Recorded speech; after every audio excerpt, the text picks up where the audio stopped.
Hey friends, and welcome back to the channel. Today is Sunday, March the 23rd. My classroom is empty because we are coming back from spring break tomorrow. The teachers are coming back from spring break tomorrow. Tomorrow is teachers' work day. The kiddos come back on Tuesday, the 25th. But I came in here early because I needed to get some stuff done because tomorrow I want to focus on lesson plans. Lesson plans.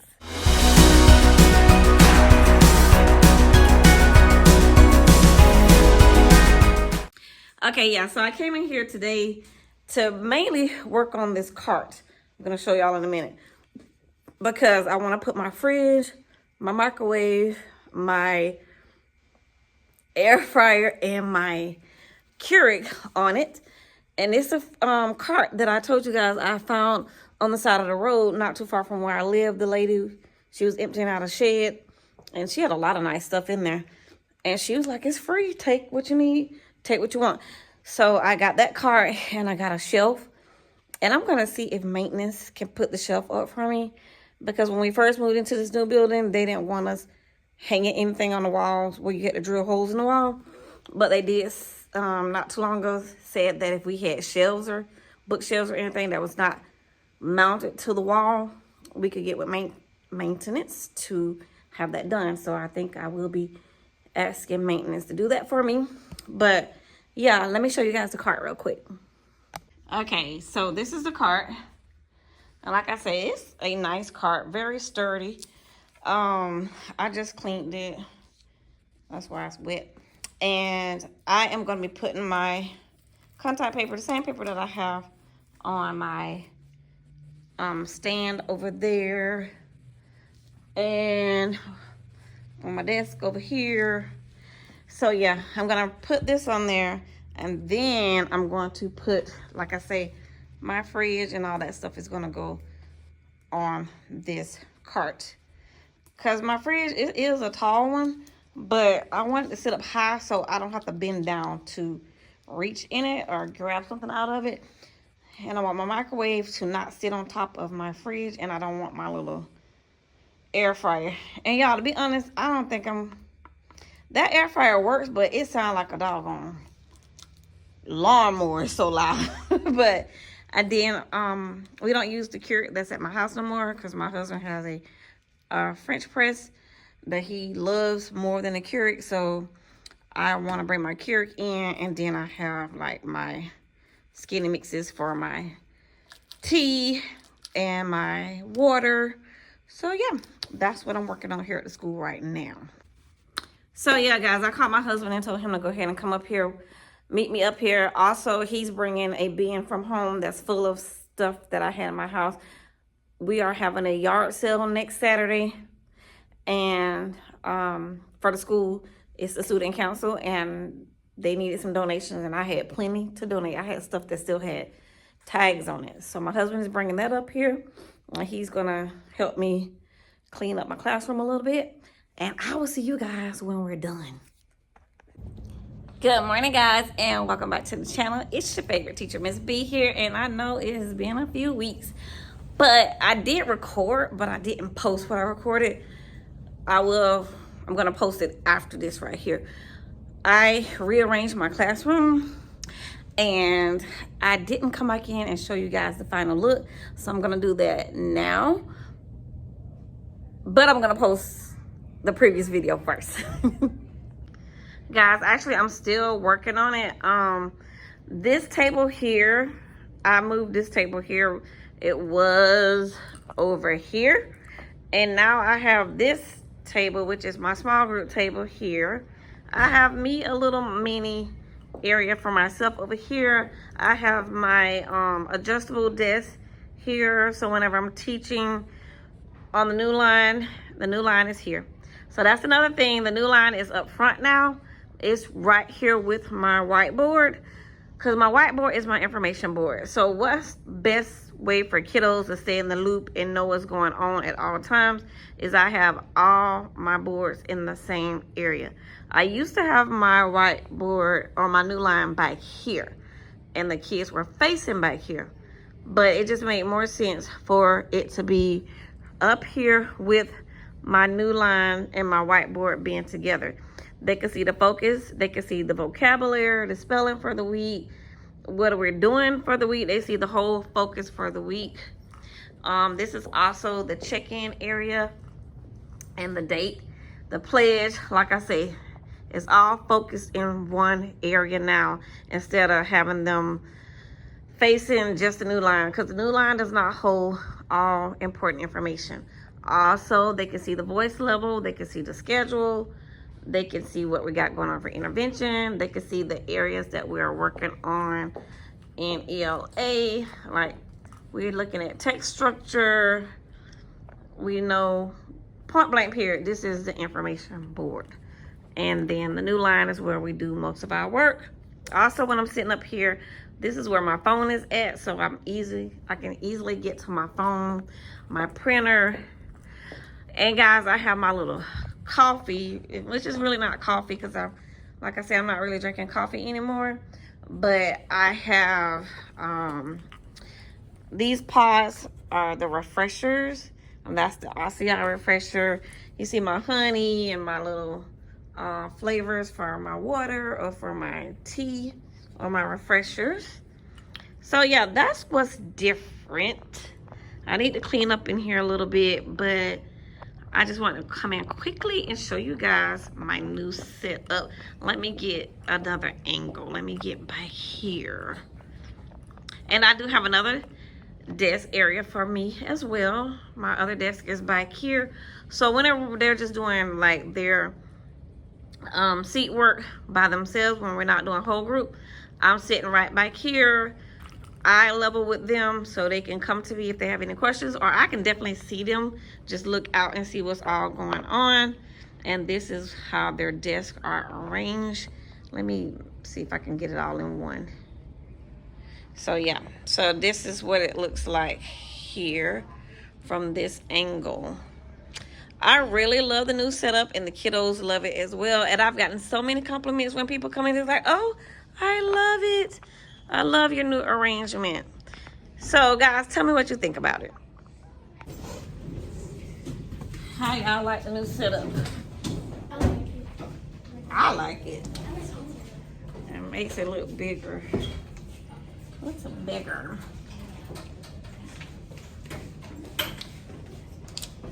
I didn't want y'all by your friends. I didn't want y'all to be turning around, talking to friends. Because, again, this is the 4th 9 weeks, and we need to be about our business, right? Everybody want to go to Camp Kalakwa, right? All right.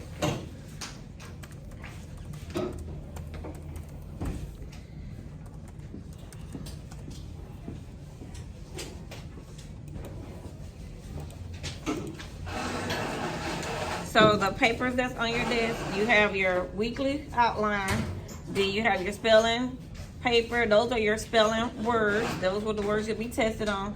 You have your vocabulary, so I did print those out separate so you can make sure you study. Also, you have that similes and metaphors. That is homework. And then you should be getting a story elements packet off the back table back there. It's not really a packet, it's a passage, and then you're just going to answer, fill in those 4 boxes about the passage. And then immediately after the bell ring, we will start our work for the day. And it will be wonders. We'll go into wonders first. We're going to spend an hour on wonders, and then we're going to go right into Sabbaths. But we will go over that story elements passage. Make sure you use the restroom, because do not ask me to go to the restroom within an hour from now. And I did set several timers. I set several automatic timers on the new line. So the first timer will be your bathroom timer. And then the second timer will be for you to pack up to get ready to go to the special area. So the timers are already set. Yeah, I was playing with the new line a little bit because I was like, I know you can set timers on here. So I sat up here late Sunday. And then we came in, the teachers came in yesterday.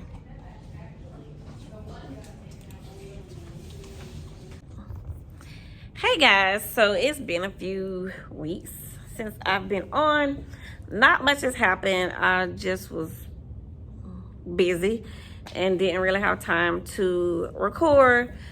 We were getting ready for the first portion of our FAST state testing, which was the writing portion, and we did that last week. Also, last week was really busy because we also had our 4th grade field trip. We went to Wild Adventures and we had a really good time again this year. Good morning, friends. Welcome back to the channel and happy Friday! Happy Friday from me and my kiddos. Guys, we don't have much going on today, but I will be sharing what we do have going on in just a minute. Today is over. I just dropped the kids off at the bus. Kids are in the car. Kids are going ham. And Miss Bourdain is right behind them. I already got everything printed out for the week. We do, I print out a weekly sheet for them for their wonders or their ELA. It has the genre on it. It has the essential question on it. It has their vocabulary, their spelling, everything for that week. And I have already passed that out. Also, I also print out a copy of the spelling words and the vocabulary and the definitions for them to go ahead and start studying, because we take the test every Friday. And we are in Unit 6, Week 3 of McGraw-Hill Wonders, which is our ELA program. And we're almost done. Like, it's only, we do 5 modules or 5 weeks of each unit. And so my class is a little bit ahead of the other grades, other 4th graders, but that's okay. We're just a little bit ahead of them. And like I said, we're in Unit 6, Week 3. So we only got a total of 3 weeks left of ELA, which is good. We're right on target. And then we also, I got the grammar packets printed out for the week. And this week is negatives with helping verbs. So the grammar packet is like the first, like 4 pages is the grammar portion. And then they have the grammar test. And then like the next 3-4 pages is the vocabulary, not vocabulary, but the spelling portion, the spelling words. So they will write the spelling words 199,000 times. They'll use it in a sentence, use it in a paragraph, use it in a story, or whatever it's asking them to do. Pick out the prefixes, the suffixes, and all that good stuff. So we do that every week as well. And I also, they have their grammar test, spelling test, and vocabulary test every week. And again, they are still struggling with PMAs. And the reason why they're struggling with PMAs is, I'm gonna chop it up to laziness, because they don't want to do them. They don't want to read. Because when I read over it with them, they do really well. But I'm sorry, I got a message coming in. When I read over it with them, they do good. But if I leave it to them, in which I don't read, I can't read PMAs to them. That's why they're called PMAs. They're called cold reads. And the reason why they're called cold reads is because it has never been read before, and they read it by themselves. And all they're doing is reading a passage and answering questions about that passage. So I'm not sure why cold reads are so hard. It's the kids, most of the times, again, they're lazy. So I do go over it with them when we've all tested on it, so they can see where they made their mistakes at. And the mistakes are crazy mistakes. Again, chop it up to laziness. So, like I said, I'm getting ready to head out. Oh, I want to tell you guys a program that we've been using called Kahoot. And with Kahoot, you can do pretty much any topic. Science, social studies, reading, math. So we've been doing a lot of math on it because my kids are doing stem and leaf. And when I tell you stem and leaf, to me, it's pretty simple. It's pretty simple. And I have about, so that was topic 12. Collecting numerical data. They do stem and leaf. They do mean, median, mode, and range. And we're done with topic 12, but I had about 10 out of 20 students. So half of the kids failed it. And what I call failing is if you make a D, you failed it. Because why are you making a D when I've given you every tool and I've let my para teach it, I've let myself teach it, I let another teacher teach it, and you still struggling with it? So that's just letting me know it's not the teaching. I even let Mr. J on YouTube teach it, and they're still struggling with it. It's because they get confused when it's asking what to do with the mean and the. So it's mainly the mean, because on the mean, you doing the average. So you have to add all the numbers up, and then you have to divide the answer by the total amount of numbers you have. They don't want to do that second step. All they want to do is add the numbers up and stop. And then they barely add the numbers up because, and I hate to even say this, I'm embarrassed to even say this, these kids cannot add. They cannot add a whole group of numbers. So like if you have 5 numbers, 5 double-digit numbers, they can't add and they can't divide. They can do simple addition, but when it comes to double digits and triple digits, they zone out. They can't do it. So they're messing up on mean, and then they're messing up on range. Range is you subtract the lowest number from the highest number. So again, you put your big number on top, your little number on the bottom, and you subtract. They're having problems subtracting. So it's just like, oh my God, what are we gonna do?